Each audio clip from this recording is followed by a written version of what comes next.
ओम नमः शिवाय। मेरे शिव चैनल पर आप सबका स्वागत है। सबसे पहले तो आप सभी शिव भक्तों के चरणों में मेरा प्रणाम।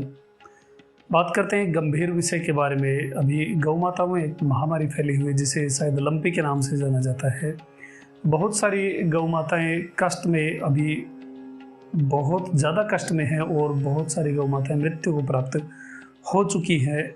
ऐसी महामारी, ये भयानक रोग गौओं में फैला हुआ है और बहुत ज़्यादा चिंता का विषय भी है। बहुत सारे गौ भक्त, गौ सेवक इनके उपचार में लगे हुए हैं और कुछ हद तक इसमें रिलीफ भी हो रहा है। किंतु क्या कुछ ऐसा है? देखिए, मैं तो पूर्ण रूप से शिव शरणागत हूँ और सभी शिव भक्त शिव के ही शरणागत होते, किंतु क्या शिव से संबंधित ऐसा कुछ प्रयोग है, ऐसा कुछ है जिससे कि गऊ में फैली हुई इस महामारी का निवारण हो सके? तो एक शिव भक्त होने के नाते में ये बहुत बड़ा रहस्य आप सभी शिव भक्तों के सामने और सभी गौ सेवकों के समक्ष ये दुर्लभ और बहुत ही प्रभावशाली स्तोत्र मैं आपको दे रहा हूँ, जो सीधा सीधा गौओं में फैली हुई महामारी को रोकने के लिए है। ये स्तोत्र मैं आपको अभी स्क्रीन पर बता रहा हूँ, साथ ही ये कैसे पढ़ा जाता है वो पूरी विधि में आपको बताऊंगा, किस प्रकार से इसका आपको प्रयोग करना।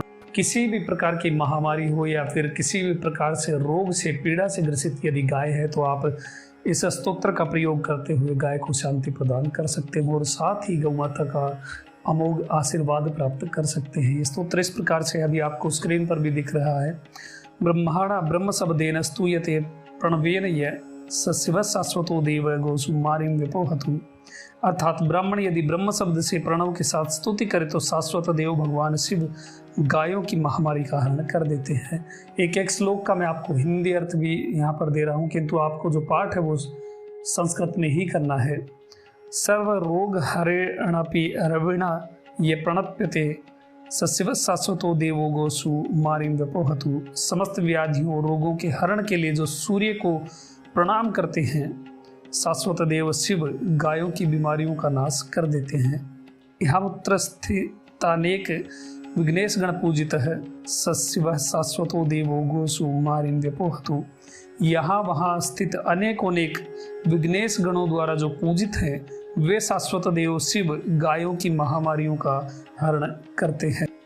श्रीमताम रुचिरांगेण घंटाकर्ण गणेन यह नित्यम प्रणमयते भक्त्या हस्तेनान्य चेतसा सशिव शाश्वतो देवो गोसु मारिम व्यपोहतु। अर्थात सुंदरतम अंगों वाले श्रीमान घंटाकर्ण गण और अन्य चित्त होकर जो नित्य प्रति ही प्रणामरत रहते हैं, उनके लिए शाश्वत देव शिव गायों की महामारियों का नाश करते हैं, उन्हें निकाल देते हैं।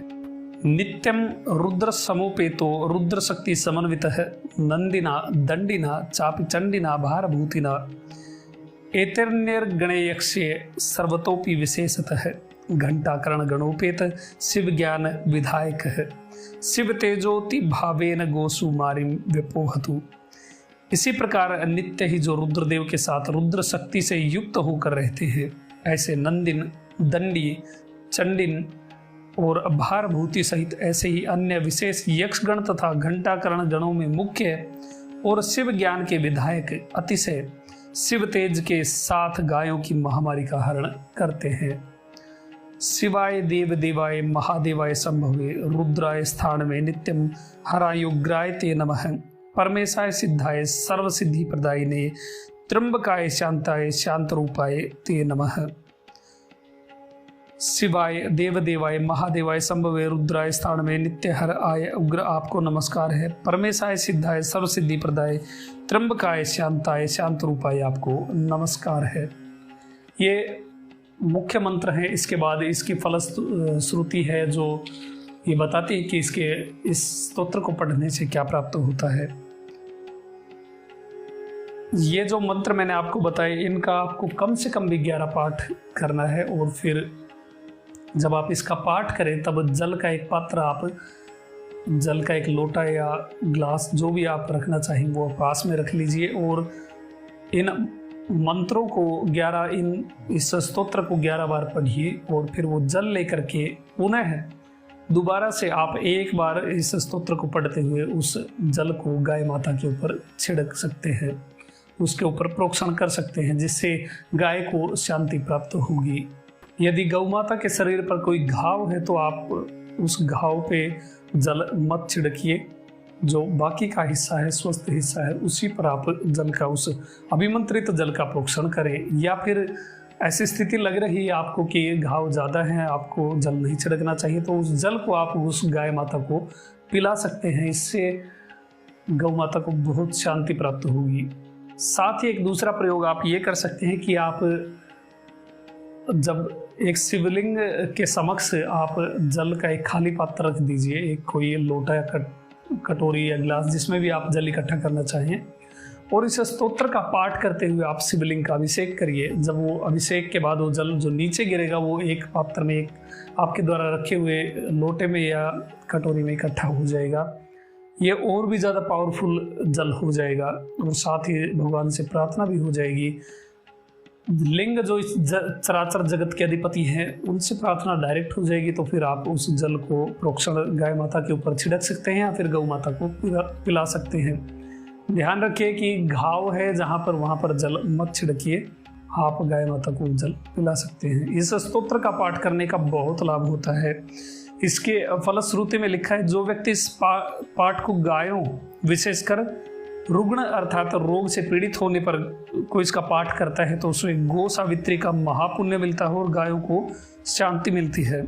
सदा प्रातःकाल उठते ही इस गो सावित्री का पाठ करना चाहिए। विशेषकर गो के उत्सर्ग, प्रस्थान और आगमन काल में इसका पाठ करने से गोपालक आयुष्मान, बलवान, श्रीमान और गायों के सम्मान से धनवान होता है। जो शिव भक्त या गौ भक्त गौ पालते हैं, जो गौशाला में सेवा करते हैं, उनको तो इसका पाठ, इस स्तोत्र का पाठ अवश्य ही करना चाहिए। देहांत होने पर वो परम पद को जाता है, इसमें कोई संशय नहीं है। ऐसी कोई समस्या नहीं है इस जगत में, इस संसार में ऐसी कोई भी प्रॉब्लम नहीं है जिसका सल्यूशन अकेले महादेव नहीं करते हो। पंचकृत्य को अकेले जो ब्रह्मा, विष्णु, महेश, रुद्र, इनमें समन्वित कर, इनमें बांट रखा है, इस सब कृत्य को करने में अकेले शिवलिंग शिव सक्षम है। इसलिए किसी भी प्रकार की समस्या लेके आइए, सबका समाधान महादेव अवश्य ही करते हैं। इसलिए वो देवों के देव हैं, वो पशुओं के पति हैं, हर एक योनि के अधिपति केवल शिव ही हैं।